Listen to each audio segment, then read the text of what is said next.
ආයුබෝවන් ඔයගොල්ලෝ හැමෝම ආදරයෙන් පිළිගන්නවා ගොවියා දෙවියා YouTube නාලිකාවට. ඔන්න අදත් ගෙනාව ලස්සන වීඩියෝ එකක්. අද වීඩියෝ එකෙන් පෙන්වන්නේ කොමඩු වගාව.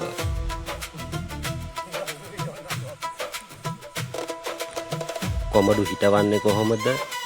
වගාව නඩත්තු කරන්නේ කොහොමද? හොඳ පළදාවක් ගන්න කොහොමද කියලා ඔයගොල්ලන්ට මේ වීඩියෝ එක ඉවර වෙනකොට දැනගන්න පුළුවන්.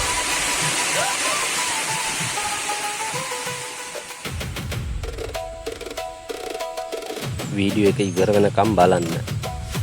එතකොට ඔයාලටත් පුළුවන් මේ වගේ කොමඩු වගාවක් කරන්න.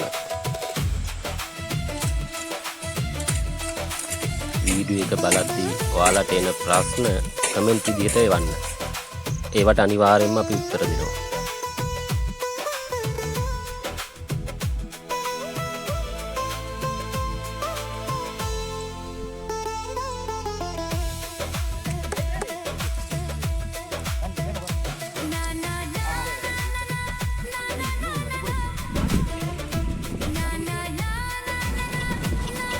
ඉතින් channel එක subscribe කරලා bell icon එක click කරලා අපි යමු වීඩියෝ එකට.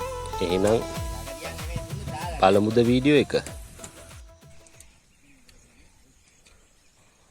මේ ඔබ දකින්නේ කොමඩු වගාවකට වලවල් සකසන ආකාරය.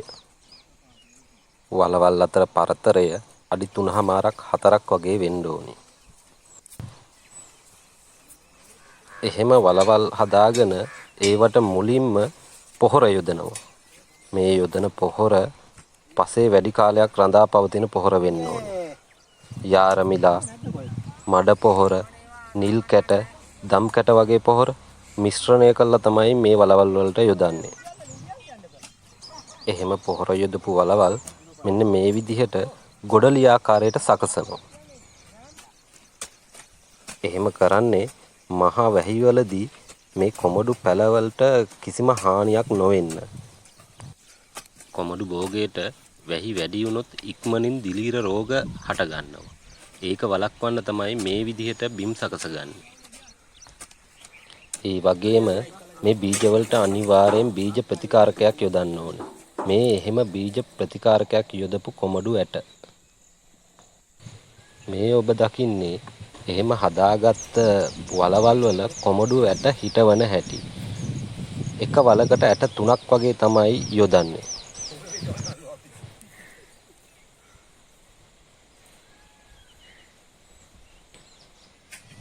එහෙම හිටවපු බීජ දින 4ක් 5ක් වගේ යනකොට පැල බවට පත් වෙනවා.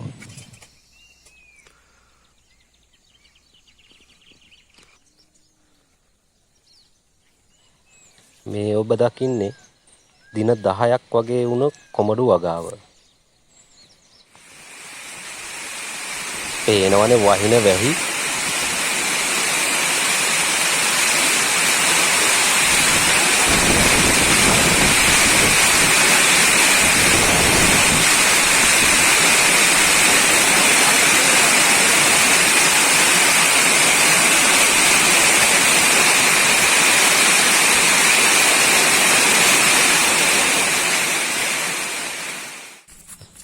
සති දෙකක් තුනක් අතර වගාවට දෙවන පොහොර මුරය යෙදීම කරන්න ඕන.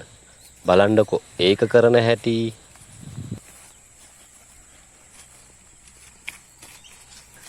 පැලේට ටිකක් දුරින් වලවල් කපාගෙන යනවා. ඒ පිටිපස්සෙන් ඔන්න ඔය විදිහට ඒ වලට පොහොර දාලා වහනවා. ඊට පස්සේ කරන්නේ කනකොළ උදුළු ගාලා පැලේට පස් දාන එක. මේ කොමඩු වගාව කරලා තියෙන්නේ උග්ගස් වගාවක් අතරමැද. මේකට කුෂ්කාමාන්තයේදී කියනවා බහුභෝග වගාව. එහෙමත් නැත්නම් මිශ්‍ර භෝග වගාව කියලා.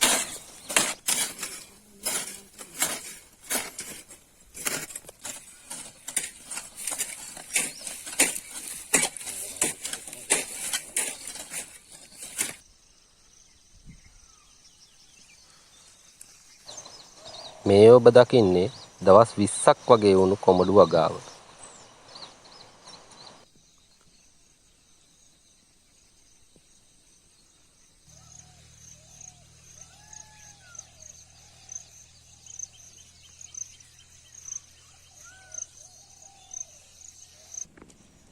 ඔන්න දැන් වගාවට මාසයක් වෙලා ගැටමල් එහෙමත් අල්ලලා. මේ වගාව නිතර නිරීක්ෂණය කරලා දිලීරනාශක සහ කෘමිනාශක යොදන්න ඕන.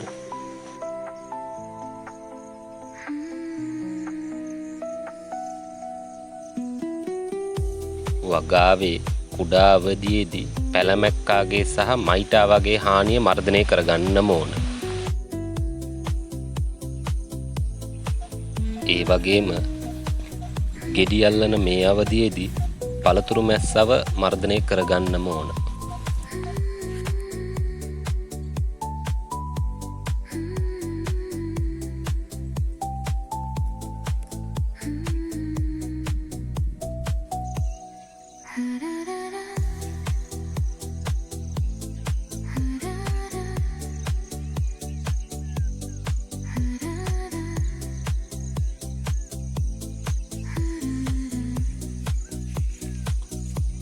ඔන්න දැන් වගාවට දින 40ක් 45ක් වෙලා.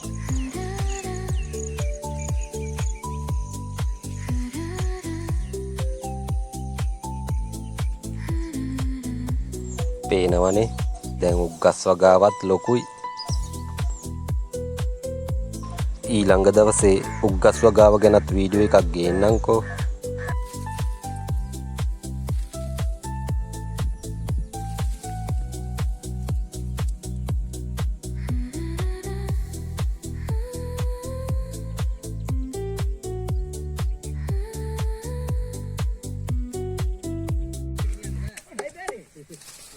ඔන්න දැන් දවස් 60ක් වුණු වගාවේ පළදාව නෙලන දවස. මේ වගාවේ තියෙන විශේෂත්වය තමයි මාස දෙකෙන් පළදාව නෙලන්න පුළුවන්. ඒ නිසා තමයි වර්තමාන වෙනකොට ගොඩක් ගොවියන් මේ වගාවට නැඹුරු වෙලා තියෙන්නේ. ඒ වගේම පොඩි ඉඩ ප්‍රමාණකින් වැඩි අස්වැන්නක් ලබා ගන්නත් පුළුවන්. බලන්නකෝ අස්වැන්න. මේ ඉඩම අක්කර 4ක ඉඩමක්. මේක වගා කරන්න ලක්ෂ 15ක වගේ මුදලක් වියදම් වුණා. මාස දෙකෙන් ලක්ෂ 55ක ආදායමක් ගත්තා. එතකොට ලාභය ලක්ෂ 40යි.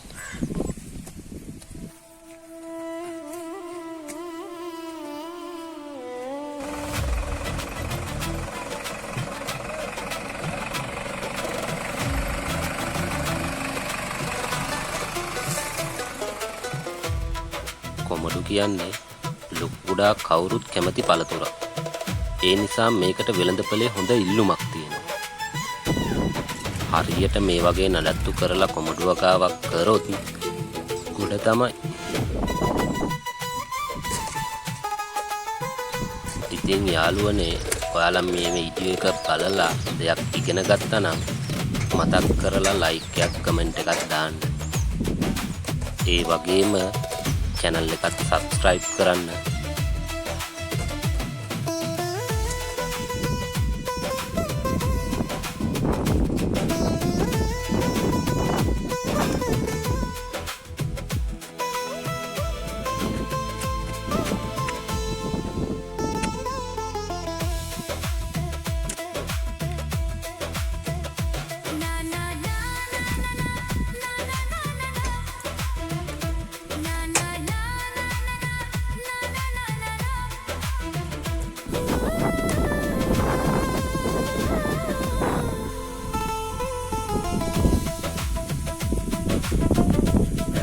එහෙමනම් තවත් මේ වගේ ලස්සන වීඩියෝ එකකින් හම්බෙමු. හැමෝටම ජය වේවා. ගිහින් එන්නම්.